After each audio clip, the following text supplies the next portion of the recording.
I remember a time, 2018, 2019, there was a lot of concern about how much time we're spending in front of our phones, our devices. And then the pandemic happened, and it seemed that that all kind of went out the window, and no longer were we talking about addiction to social media and our devices and so on. But our next guest is still focused on this issue. We're joined now by Tim Kendall. He's the founder and CEO of an app called Moment, trying to break us of what I think, Tim, we can all agree is a society-wide addiction to our phones. So I guess tell us a little bit about the process of getting to this app, for yourself, because you worked at Facebook, you worked at Pinterest, you've seen what these companies are trying to do. And I think that sounds like you don't think the results are any good.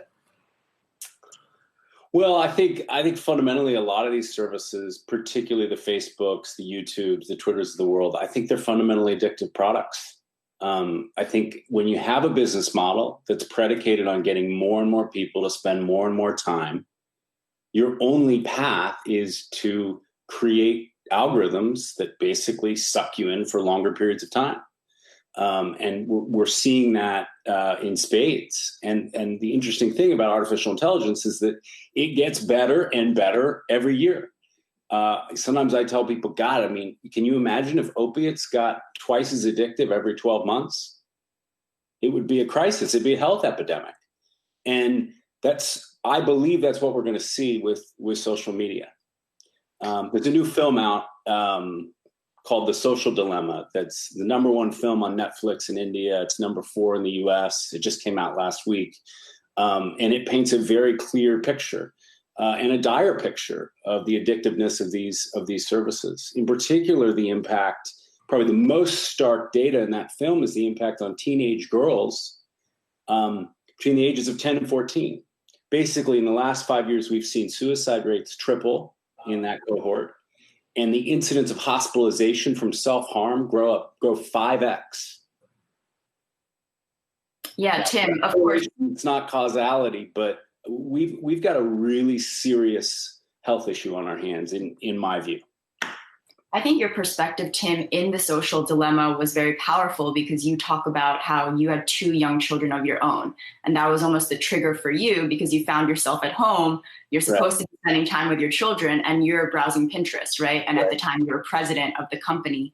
Tell me about the way in which we can actually change this, right? I understand that Moment is one avenue, but structurally speaking, as children, as Miles alluded to, not only during the pandemic, but as we are incentivized to continue to post photos, to continue to like other people's photos and engage, what is the real practical solution here? I think the real practical solution is there's some pretty basic things that you can do that can dramatically change your relationship. If you're really trying to make changes. One is to turn off notifications, turn them all off. They aren't critical. They aren't mission critical. It's always funny to tell journalists this because they actually are the only people that have a reasonable claim probably to keep those notifications off. But for all the non-journalists out there, which is 99% of people, turn off notifications. I think you need to understand your usage. Most people that we survey, we've had 8 million people use Moment in the last couple of years that we've been around. Most people think they spend 2 hours a day on their phone. When we look at the data, it's 4.5. So there's a disconnect between reality and your awareness. So just understanding that and using the apps that are out there can help a lot. And then the thing that I have found that's moved the needle the most for me and actually allowed me to be, I think, a much better parent, a much better partner, is setting some limits around when I use my phone. So don't use it at night or don't use it between 6 and 8 p.m. And being really clear about what rooms you don't use your phone in, you don't bring your phone into. So where you sleep, a really good room to just say, phones aren't allowed in here.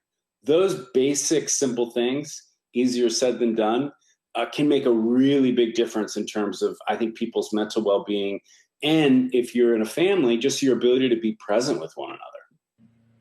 Tim, Dan Roberts here. You mentioned, it's hard to give this advice to journalists, and that's what I was going to ask you about. Now, to expand the question out so it doesn't just apply to our insular community right here on Yahoo Finance, what about anyone who consumes a lot of news? And I certainly know some people who they aren't in the media like we are, but they're reading news headlines all day. And especially in 2020, and maybe even before 2020, in many ways, the news cycle has been so negative and so toxic that that's a lot of it, right? You're just seeing more and more upsetting stories. Now, that's not to say you should, blind yourself to upsetting news. If the news is the news, that's the reality. But What would you say to people who want to be kept in the loop? They want to be updated on news, but it's sometimes you got to unplug. And then, as you mentioned, for us especially, really hard to justify not checking Twitter all the time. Yeah, absolutely. I mean, I think that, I think it's about limits in the news domain as well, which is to say, maybe you should just read, the New York Times or CNN one time a day. Or Yahoo Finance, Tim. Yahoo Finance. Or just Yahoo, right? Like, just go on one time a day. Like, just create some sort of limits for yourself, because, news sort of corresponding with social media, it's addictive, and we can find ourselves down the rabbit hole, and 2 hours later, it's like we've binged on a drug. We don't feel good about ourselves. We feel kind of hungover. We're glazed over. I mean, it's a real, certainly for me, I'll say it's a real thing. And so I think the limits guideline really does apply for news. I also think there's a balance thing. There are people who have made an effort to showcase good news. So I do think there are people that we read about and hear about who try to create kind of a balance between, maybe you go on Yahoo Finance for 30 minutes and then you check out the Good News Network for 30 minutes, right? So at least you have this balance between, because you're going back to the business model point. Look, bad news generates more attention.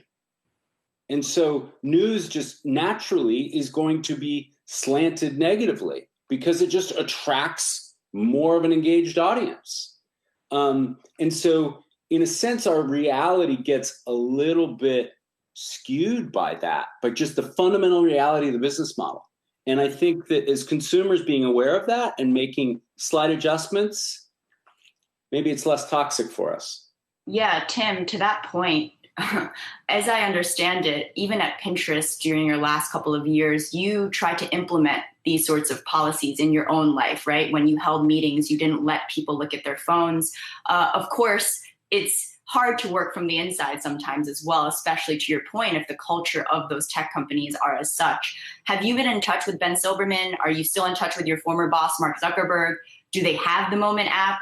Because I know that over the last couple of years, the Silicon Valley community has been the most scared of getting their kids too addicted to the own products that they've created. So tell me about this sort of existential dichotomy here that we're seeing that you experience yourself. I think if you talk to Silicon Valley execs, I think there are just varying degrees of awareness here. I think Mark Benioff, likens social media to cigarettes.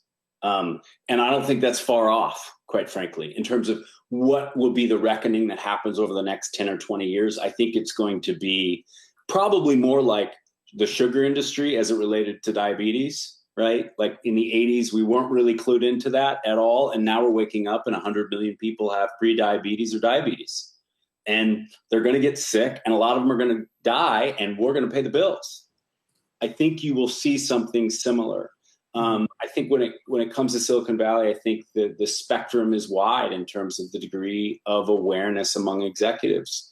I think that particularly in the businesses where the business model is predicated on advertising, which is predicated on getting me to spend more and more time, it's pretty tough, I think, for them to be candid and have that reckoning moment without them having sort of a segue plan. And look, I have sympathy for that pressure that will continue to grow for them to figure out an alternative business that doesn't require addicting the end user.